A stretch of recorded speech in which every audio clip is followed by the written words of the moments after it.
Frame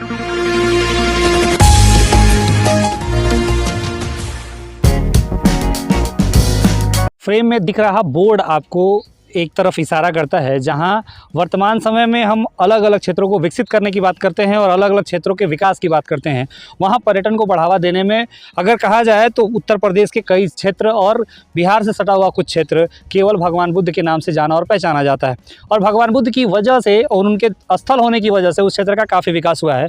लेकिन जो board आपको दिख रहा है, जिस जगह पर हम खड़े हैं, वहाँ भगवान बुद्ध का वो समृद्धशाली इतिहास है, लेकिन सरकारी उपेक्षाओं का कहें या पुरातत्व विभाग की उपेक्षाओं का शिकार लगातार होता रहा है। 1992 की खुदाई के बाद से इस पूरे क्षेत्र की क्या हालत है वो आपको विजुअल में दिख जाएगा, और ऐसी जगह पे है जहां आपको पहुंचने में भी काफ़ी समय लगेगा।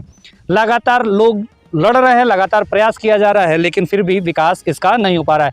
क्या है इस देवदाह की कहानी, क्या है इसका इतिहास, और देवदाह क्यों आज तक उपेक्षाओं का शिकार है? यहाँ के कुछ जनप्रतिनिधियों से, कुछ लोगों से ये जानने की कोशिश करेंगे कि आखिर में भगवान बुद्ध की इतनी पुरानी स्थली, भगवान बुद्ध की का ननिहाल कहे जाने वाला यह क्षेत्र, महाराजगंज जनपद जिनके नाम पर है, उनका ये कर्म क्षेत्र आज तक उपेक्षाओं का शिकार क्यों है।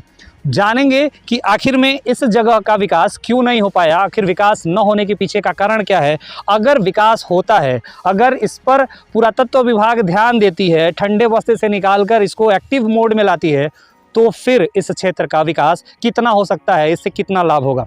तो हमारे साथ इस क्षेत्र के प्रधान जी हैं। कौन सा क्षेत्र है प्रधान जी, और आपका नाम क्या है और किस क्षेत्र में ये पूरा जगह आता है? मैं ग्राम प्रधान अमित सिंह, ग्राम पंचायत बनरसिंह कला के प्रधान हैं, और ये महाराजगंज जनपद का जो है लक्ष्मीपुर ब्लॉक पड़ता है, और वहाँ ये बनरसिंह कला स्थित है। ये प्राचीन समय में गौतम बुद्ध का ननिहाल था, जो देवदाह के नाम से प्रसिद्ध था पहले। तो अभी पिछली जितनी भी सरकारें थी वो उनके कार्यकाल में ये उपेक्षित था।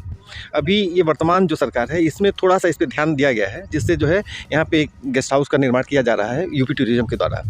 और बाकी तो अभी यहाँ पे ठीक से कनेक्टिविटी भी नहीं है, मेन रोड से जो 4 लेन की जो सड़कें वहाँ से कनेक्टिविटी प्रॉपर नहीं है, तो टूरिस्ट आने को होते हैं वो आते भी नहीं हैं यहाँ पे। और अभी प्रॉपर तरीके से जो है इसका कोई जो एक्सपोजर नहीं मिल पाया है इस स्थान का। जितना इसका इम्पॉर्टेंट ये प्लेस है उतना जो है इसका एक्सपोजर नहीं मिला है। स्थानीय जो प्रतिनिधि रहे हैं, जो विधायक हैं, एमपी हैं, वो इस पे ध्यान नहीं दिए। अब जा करके जो है वर्तमान समय में ध्यान दे रहे हैं, तो इससे थोड़ा बहुत जो है विकास का कार्य शुरू हुआ है। आप काफ़ी दिनों से हैं इस क्षेत्र में, आपको लगा कब पहली बार नज़र पड़ी पुरातत्व विभाग की, कब से ये उपेक्षा का शिकार?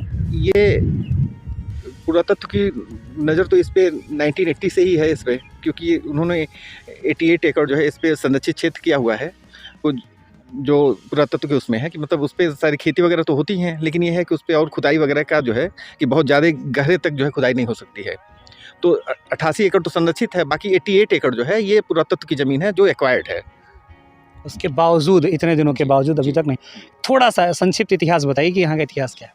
संक्षिप्त इतिहास ये है कि ये महात्मा बुद्ध का ननिहाल है, और उनकी माता जो थी महामाया और उनकी मासी जो थी गौतमी, उनका जो है जन्म स्थान ये है। क्या क्या चीज़ें हैं यहाँ पे आपके? यहाँ पे तो एक बौद्ध टीला ये है, एक वहाँ बुढ़िया माई का स्थान वो भी प्राचीन समय से है, काफ़ी समय से, और एक जो मुख्य महल का वो अवशेष हैं वो वहाँ पे पड़े हुए हैं, पश्चिम दिशा में ये है, और 2 पूर्ववर्ती तालाब यहाँ पे पड़े हुए हैं।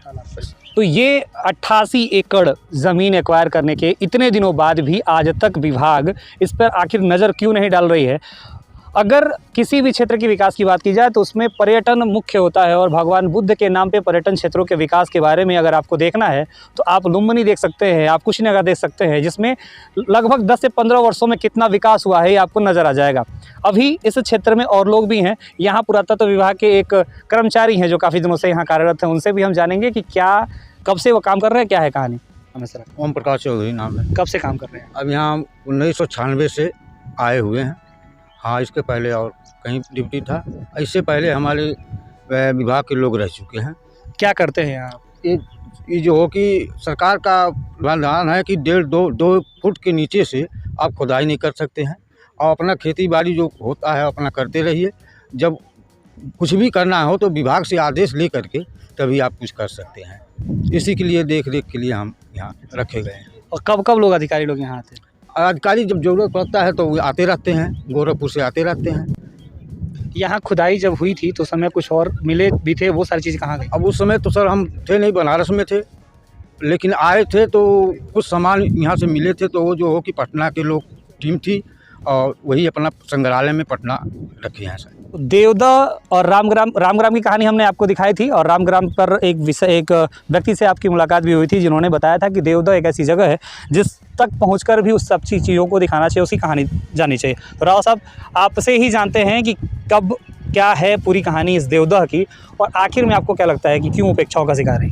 सबसे पहले तो हम आप लोगों का स्वागत करते हैं इस देवदा की धरती पे, और आपके चैनल के माध्यम से जो भी मीडिया के लोग आते हैं उनका सबका स्वागत करते हैं, यहाँ की आवाज़ बुलंद करते हैं आप सब लोग।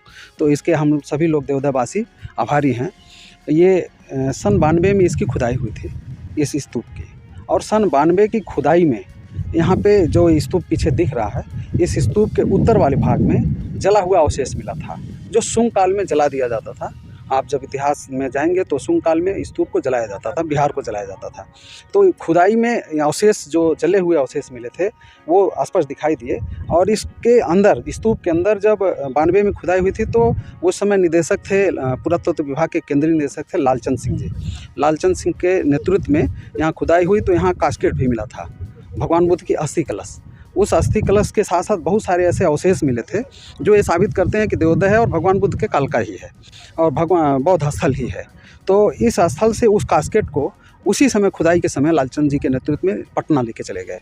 अभी हम लोग उसकी भी लड़ाई लड़ रहे हैं कि वो कास्केट इधर आ जाए, जो सबसे पवित्र चीज़ होता है बौद्ध जगत में, वही जो अस्थि कलश होता है उसी पे स्तूप बनाया जाता है और उसी का पूजा वंदना होता है। तो वो चीज़ यहाँ से निकल करके पटना में चला गया है। तो उसके लिए भी हम लोग एक लड़ाई लड़ रहे हैं। अभी मांग पत्र दिए थे 6 महीना पहले डीएम को और माननीय मंत्री जी को दिया था। तो माननीय मंत्री जी ने कहा कि हम जल्दी ही प्रयास करेंगे कि हम म्यूजियम बनाएंगे, म्यूजियम बना करके यहाँ पर लाएंगे उसको, उस अस्थि कलश को। तो वो आ जाएगा तो उसका भी एक रौनक बहुत बढ़िया होगा।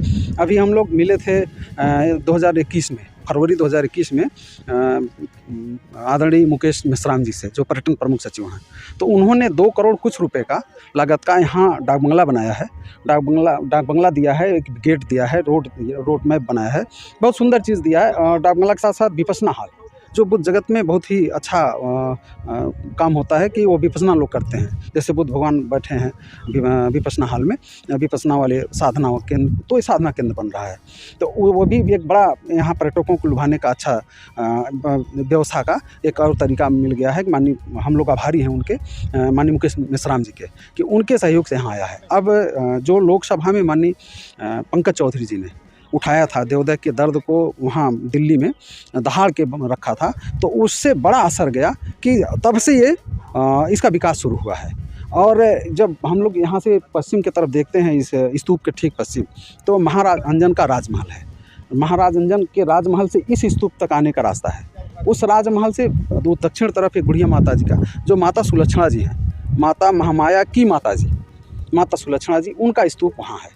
और उस राजमहल से उत्तर साइड में अभी आप दिखाएंगे, जो बहुत ही सुंदर पुष्करणी है, और उसी सुंदर पुष्करणी की वजह से इस नगर का नाम देवदा पड़ा था। देव मतलब राजा, और दह मतलब तालाब। देवदा राजाओं का तालाब के नाम से इसका नाम देवदा पड़ा था। और देवदा में आज भी इतना, उस समय काल में इतना सुंदर था जब आज दिख रहा है। तो आप यहाँ से कहीं भी एक कुआं खोद लेंगे, 20-200 से ज़्यादा कुआं मिलेगा।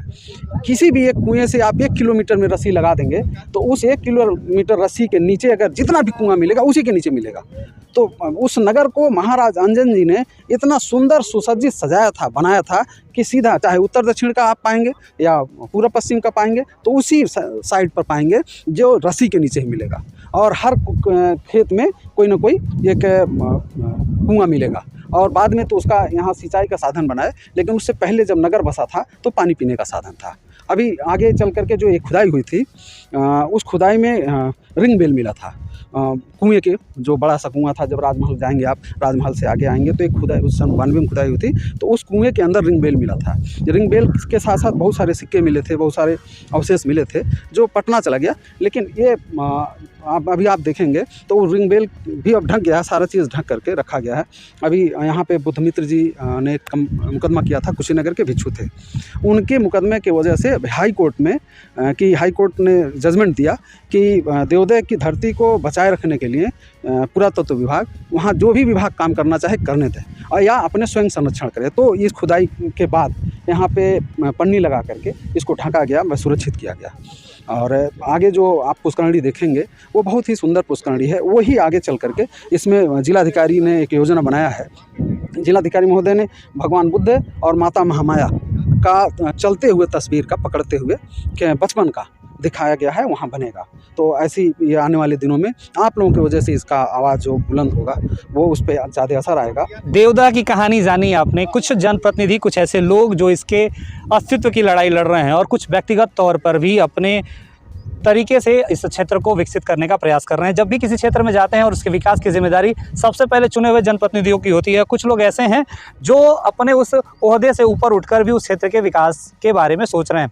इसके पहले भी विधानसभा चुनाव के दौरान जब हम इस क्षेत्र में आए थे और हमने एक इंटरव्यू उस जगह पे किया था, जब दोबारा इस जगह पे आए तो हमें यह एहसास हुआ कि हम पहले आ चुके थे, लेकिन फिर भी हमें इसकी जानकारी नहीं थी क्योंकि कोई इंडिकेशन, कोई बोर्ड या कुछ भी लगा नहीं था। वर्तमान समय में उसके बाद यहाँ पर आपको बोर्ड, तालाब पे लिखा हुआ और जो भी इंडिकेशन आपको दिख रहे हैं वो जनप्रतिनिधियों के काम से दिख रहे हैं और वो सराहनीय योग्य हैं।